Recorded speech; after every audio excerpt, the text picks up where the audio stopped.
আপনি কি জানেন মৃত্যুর আগে কিছু কাজ আছে যা সবাই উপেক্ষা করে? সেই কাজগুলোই আমাদের জীবন ও আখেরাত পরিবর্তন করতে পারে। আজ আমরা সেই গুরুত্বপূর্ণ কাজগুলো নিয়েই কথা বলবো। মৃত্যু একটি বাস্তবতা যা সকলকে অবিলম্বে আসবে, কিন্তু আমরা প্রতিদিন যে কাজগুলো করি সেগুলোর প্রভাব আমরা ভাবি না। আমরা দুনিয়ার ব্যস্ততায় হারিয়ে যাই, আল্লাহর স্মরণ ও নেক কাজ ভুলে যাই। প্রথম কাজ হলো কুরআনের সঙ্গে আমাদের সম্পর্ক জোরদার করা। প্রতিদিন কয়েক মিনিট কুরআন পাঠ করুন, আয়াতের অর্থ বুঝুন, হৃদয় দিয়ে অনুভব করুন। কুরআন আমাদের পথ প্রদর্শক এবং মৃত্যুর সময় আলোকিত করবে।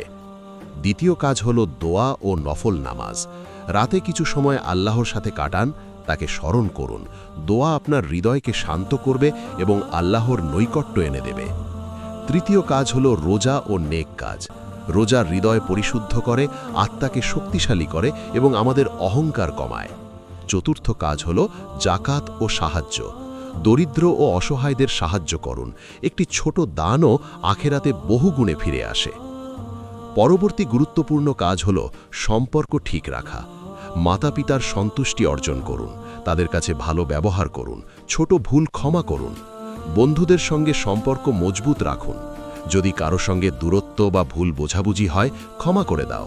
ক্ষমা হৃদয়কে হালকা করে এবং জীবনে শান্তি নিয়ে আসে। এছাড়াও নিজের আত্মাকে মূল্যায়ন করুন। প্রতিদিন কয়েক মিনিট নিজেকে জিজ্ঞেস করুন, আমি কি সত্যিই নেক কাজ করছি? আমার জীবন আল্লাহর নৈকট্যের দিকে পরিচালিত হচ্ছে কিনা? আমাদের চরম গুরুত্বপূর্ণ কাজ হল সৎ শিক্ষা ও বংশগত নেকি। আমরা আমাদের সন্তান বা ছোটদের নৈতিক শিক্ষা দিই যাতে তারা সৎ পথে চলে। প্রস্তুতি কখনো দেরি হয় না। আপনার সমস্ত নেক কাজ, দোয়া, দান, ক্ষমা সবকিছু জীবনেই শুরু করুন। মৃত্যুর আগে অনুশোচনা হলে তা জীবনের সবচেয়ে বড় ব্যথা। সবচেয়ে গুরুত্বপূর্ণ কাজ হল আল্লাহর দিকে ফিরে আসা। সবকিছু ক্ষণস্থায়ী। দুনিয়ার সৌন্দর্য, সম্পদ, সম্পর্ক অল টেম্পোরারি। শুধু আল্লাহর জন্য করা কাজ চিরস্থায়ী। তাই আজ থেকেই শুরু করুন। দোয়া করুন, কুরআন পড়ুন, নেক কাজ করুন, অন্যকে সাহায্য করুন এবং সম্পর্ক ঠিক রাখুন। মৃত্যুর সময় যেন কোনো অনুশোচনা না থাকে। আজ থেকেই জীবনের প্রতিটি মুহূর্তকে মূল্য দিন।